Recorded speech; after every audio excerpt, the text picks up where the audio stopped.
tuwe wazalendo wa kweli katika kujenga taifa letu. Tuwe na mawasiliano na mahusiano kati ya chama na serikali, kwa sababu wote ni wamoja. Umeelewa? Kwenye jambo lile la kuhakikisha CCM inashika dola, wote tulijumuika, tulishikamana, tulikuwa wamoja. Sasa tumemaliza, wote turudi tena kujivesha uzalendo, twende tulijenge taifa letu. Kamati ya siasa, viongozi wa serikali ambao wametokana na Chama cha Mapinduzi na wataalamu wetu, tuwe tunaimba wimbo mmoja, tunawasiliana. Serikali iwe na uwezo wa kukisaidia chama kuimarika, na chama kiwe na uwezo wa kuisaidia serikali kufanya vizuri katika shughuli zake zote za utekelezaji wa ilani ya Chama cha Mapinduzi. Tufanye kazi kwa kufuata cheni, si ndio? Kila mmoja afanye kazi katika maeneo yake, sawa, bila kuingiliana, lakini kazi zetu ziende na mawasiliano, ziende na mahusiano mazuri. Wenye vitu vya vitongoji, baadhi yao anasema hao sio wanasiasa. Mnakosea.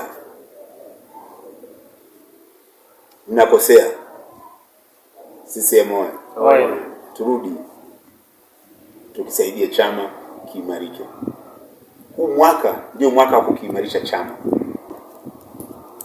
Mwaka jana chama kiligawanyika. Nyenye mnajua chama kiligawanyika kabisa. Kwenye utaratibu wa chama chetu, makundi lazima kila mmoja anakuwa na imani na mtu wake kwamba anatosha kuwa diwani. Kila mmoja anakuwa na imani na mtu wake kuwa anatosha kuwa mbunge, si ndio? Hali ilikuwa hivyo.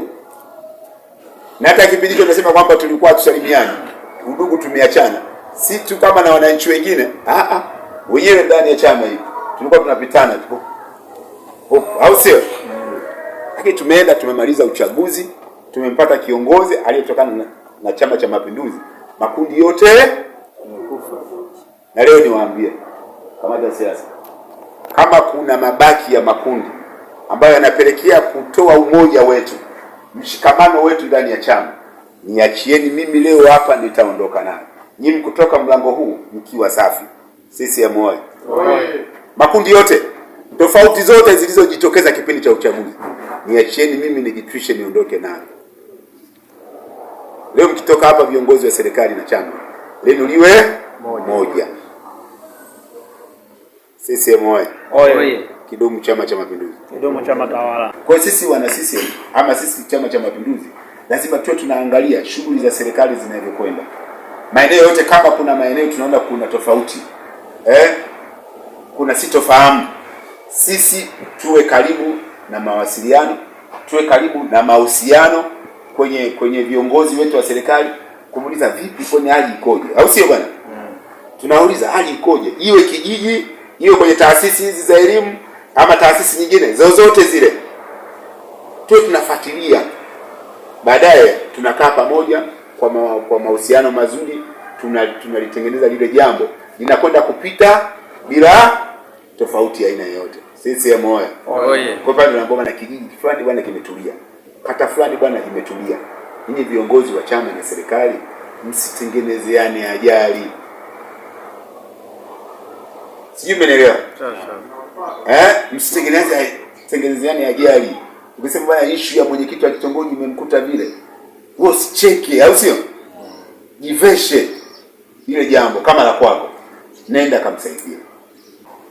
Ndugu zangu walimu, naomba tuwe na mawasiliano, mazuri, na mahusiano mazuri ya kikazi, au sio? Na viongozi wa Chama cha Mapinduzi, ngazi ya shina, tawi na kata. CCM oyee! Lakini pia twende tukafanye kazi kwa kujivesha uzalendo wa taifa. Tusifanye kazi kama vile tu wewe unaangalia maslahi yako. Angalia maslahi ya taifa kwanza, then maslahi ya kwako. Ukienda kwa kufanya kazi kila siku kiamka unaangalia maslahi ya kwako tu bila taifa, maana yake hutowahudumia wananchi vizuri.